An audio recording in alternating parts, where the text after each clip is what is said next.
We have John Roberts is at the White House right now, I believe, reacting to this breaking news and running out to a microphone. Thank you. We appreciate that so much.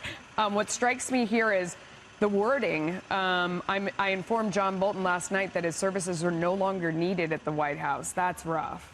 Yeah, it is. I mean, that's not surprising that the president did that. What is surprising is that John Bolton was listed in the media schedule today as giving a briefing with Mike Pompeo and Steve Mnuchin at 1:30 this afternoon. But here's what I can tell you, because I've been talking to folks at the White House on an off-the-record basis about this, or the administration on an off-the-record basis about this.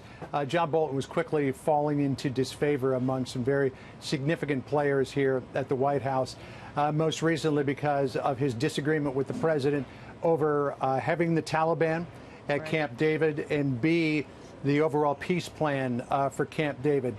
Sources who are familiar with the conversations that Bolton had with the president about all of this said that he did not agree with bringing the Taliban to Camp David, didn't think that was a good idea.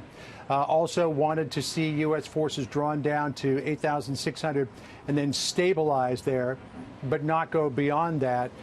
We also know that Bolton has been at odds with the president on occasion over North Korea.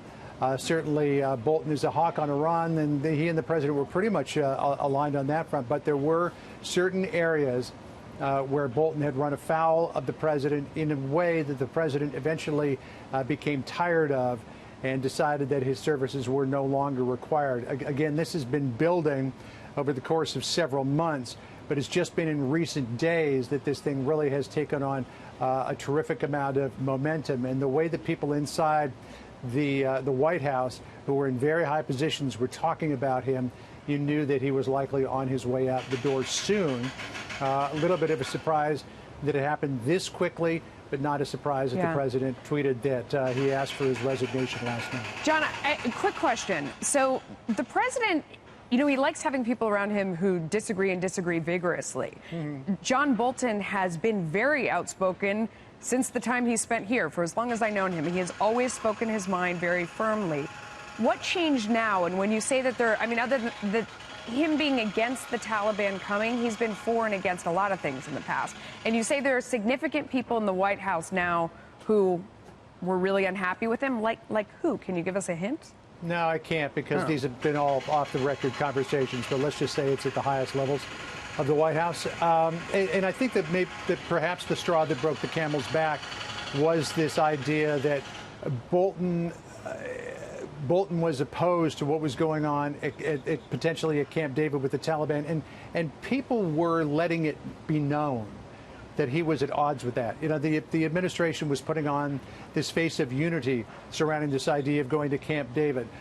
We heard from Secretary Pompeo and the vice president that they were, quote, in alignment with the president on decisions that he was making about the Taliban, even though we know that Pompeo and Zal-Khalilzad were really driving this idea of a peace plan, and that the vice president, the National Security Advisor Bolton, and the CIA, that's the other name I was looking for, were all very skeptical about this idea because they know what happened before 9/11 when the Taliban was in control. But I think the fact that people were specifically coming out to say that Bolton disagreed with the president might have been the straw that broke the camel's back there. But again, this is something that has been building over time. To some degree, the president appreciated Bolton's contrary positions, certainly appreciated his forcefulness, his hawkishness on a number of different issues. But if I were to, I don't think you can peg it to any one thing, but I think the turning point was what happened over the last couple of days regarding Camp David and the Taliban. John, are there any candidates to see who might replace him? I mean, there's always candidates, Brian, none that have really been talked about openly in recent months, even though, you know, Bolton appeared to be falling out of his favor. We didn't know that he was probably going to be replaced this soon, but we'll dig around a little bit. This announcement's just come out, and we'll find out who might be topping the list. But certainly the president's got a number of candidates. He always does for literally every job that's out there. All right, no doubt this will continue to unfold for the rest of the hour here on Outnumbered. And next, as we have a part of the press team, Hogan Gidley, joining me atop the next hour. John Roberts, thank you very much.